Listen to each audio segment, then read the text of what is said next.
So we're going to start our second session, and our first speaker is Miss Lintvedt, talking about her favorite pastime, the tangents are the history.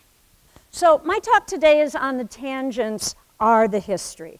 And I get asked all the time why I teach history.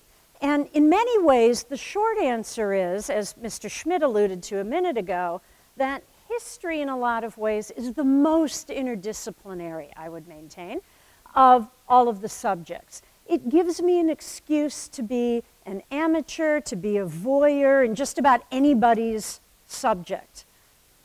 So what are you interested in?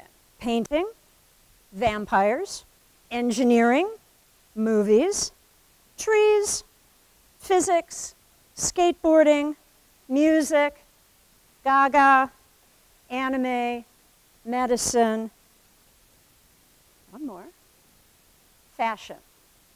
There's a history for all of that.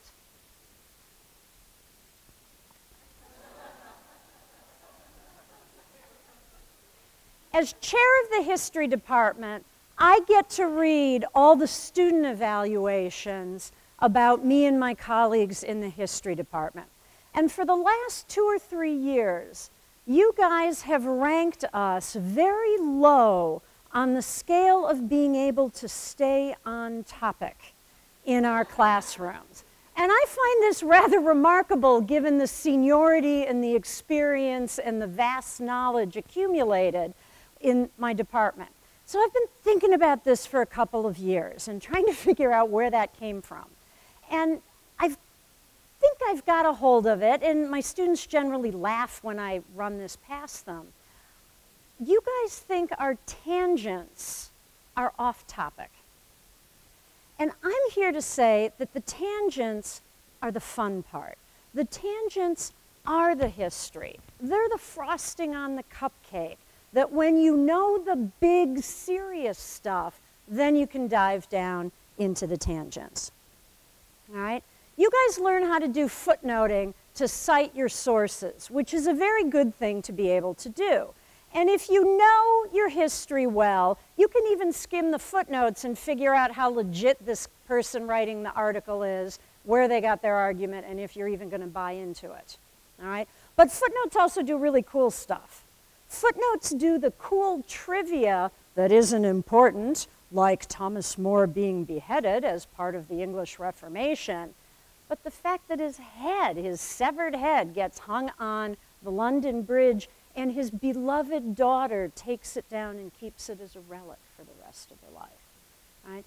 That relates to us. Would you do that for someone you loved? What humiliation is involved there? And what small piece of history rings true? Okay. Here's the rub, though. To get the tangents, you have to understand the rules. You have to understand the big pieces of history, the themes, the really significant events. All right? The rules don't require memorizing. Okay? The rules don't require memorizing. All right? It's not about the dates. Those of you who've been in my classes know that I'm not really good with dates. And I said that to a colleague recently, and the response I got was a rather scandalized, "That's like a mathematician not being good with numbers." Well, yes and no, because sometimes you don't need numbers to do math either. All right? And sometimes, I love that one, sometimes really, you don't need the precise date. Being relatively close, circa, is good enough in a lot of ways if you're getting to the right idea. When I was a rookie teacher, not much older than the students I was teaching, I never let them sidetrack me because I, like them, thought that that wasn't the real history. Older and wiser, I now know that the tangent stuff is the part they'll remember. And they'll remember the tangent and then track back to, wait, what big idea did that relate to? Rather than do it often the other way around. So here's an example. I'm going to give you 2 of when I think students think I go off topic on tangents. And see as I go through here how many you can count. You don't really have to, but if it amuses you, go ahead and do that. Here are the 2 big ideas you need to know. All right, American Revolution, the colonists are outmanned and outgunned by the British. Civil War, all right, 1840s and 50s, this country is blowing apart at the seams over the topic of slavery in the territories. Two big ideas. So you've all heard the story or seen this picture of George Washington crossing the Delaware, Christmas Day, 1776. Most of you have no idea why you have heard that. Okay, so here we go. Why is he crossing the Delaware River? Well, to get to the other side, to get to New Jersey, and you need to know a little bit of geography to do that. Why is he doing that? To launch a surprise attack on Hessian soldiers in Trenton, New Jersey. Hessians? Hessians, mercenary soldiers that the British hired to go fight their battle so they didn't have to send their own sons over to the boondocks of the colonies. Hesse is a province of the Holy Roman Empire. Holy Roman Empire, founded by Charlemagne's grandsons around 800. It lasts for 1,000 years. Napoleon collapses it in 1807. And if you're doing German history, the Holy Roman Empire is the first Reich Empire. Bismarck's is the second Reich. And Hitler had great hopes that his would be the Third Reich. Okay? Hesse is also known, or the Hessian soldiers here, for their really cool boots, right? Tall leather, flat heel, little tassel on the front. Really cool looking. Also really useful if you're a soldier because they will protect you if you're infantry on the field, and you can also wear them if you're cavalry, and they last a really long time and they protect your foot, which is all good for soldiers. The idea of military boots we know goes back at least as far as the Persians and the Romans. Okay? So, why were the rebels sneaking up on the Hessians? Because the rebels were outmanned and outgunned, and they needed to do a sneak attack on Christmas Day. They were guerrilla fighters. This is what you do if you are invaded on your own land and you're outmanned and outgunned by the invading forces. The American rebels basically were fighting a guerrilla war. The last thing they wanted to do was get on a field and fight the British. It was not a guerrilla war. All right. In the 1851 painting, you have George Washington presented as this very noble, elite, pulled it all together leader. All right? In that painting, George Washington has powdered hair. He's got this elegant powdered hair tied back in a ponytail. In the 18th century, elite men shaved their heads and wore really expensive, extravagant wigs. They bought wigs like we buy baseball hats. All right, they had collections of wigs. And when you saw gentlemen walking around with this very expensive, very extravagant wig, it was a social statement about where you were in the society. Why did they shave their heads? Lice. All right, lice. They had lice, all right? Perhaps some of you encountered that in lower school. I kind of hope not. But if you did and you have lice, shaving your head seems like a really good idea. Why did they have lice? Because they lived in big drafty houses with no central heating and no bathtubs. And they had bathtubs with no indoor plumbing. And you had to get a servant to haul water up from the kitchen and throw it in your copper bathtub. And by the time it got filled, it was lukewarm. You got in it, you got out, you were freezing in your drafty old house, and you were pretty sure that that bath is what made you sick. So Europeans don't bathe very often. Therefore, they have bugs. So, Battle of Trenton. Washington's forces win it. In the long run, it's not that big of a deal in the Revolution, except for his ragtag army, which wasn't paid, and they finally get a great morale booster. So in that respect, it's important, but in the big picture, maybe not so much. The painting, on the other hand, has a slightly different story. It was finished in 1851. The U.S. is coming apart at the seams over the issue of slavery. And Leutz paints this to have Washington be a national hero around whom we can all rally, right? The underdog. All those tangents. I counted 12. You might have gotten a few more, depending on what your definition of tangent is. But it started with two big ideas, and it goes to those small ones. They're interesting. You'll remember the lice, maybe the bathtub. But the other thing is, these can all relate from 1776 to 2012. All right?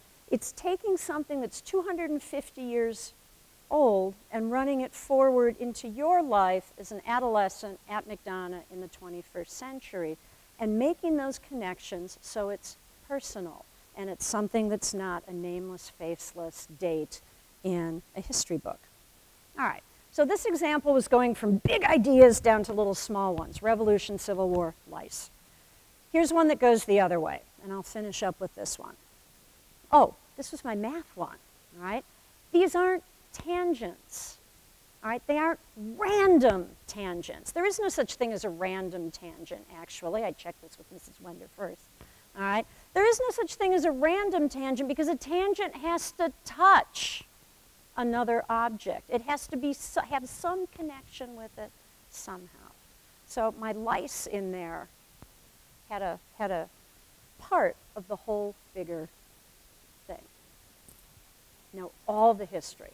All right? You have to know the big ideas in order to make sense of the little tangents.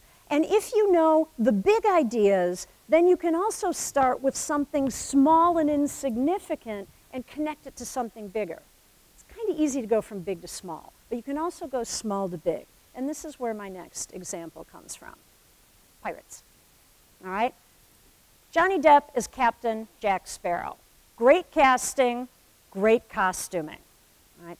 Pirates dressed for success.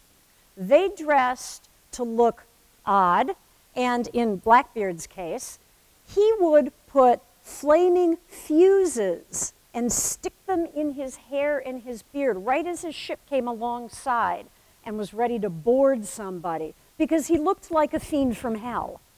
And that would, if nothing else, convince the sailors that maybe they didn't want to tangle with Blackbeard's mess.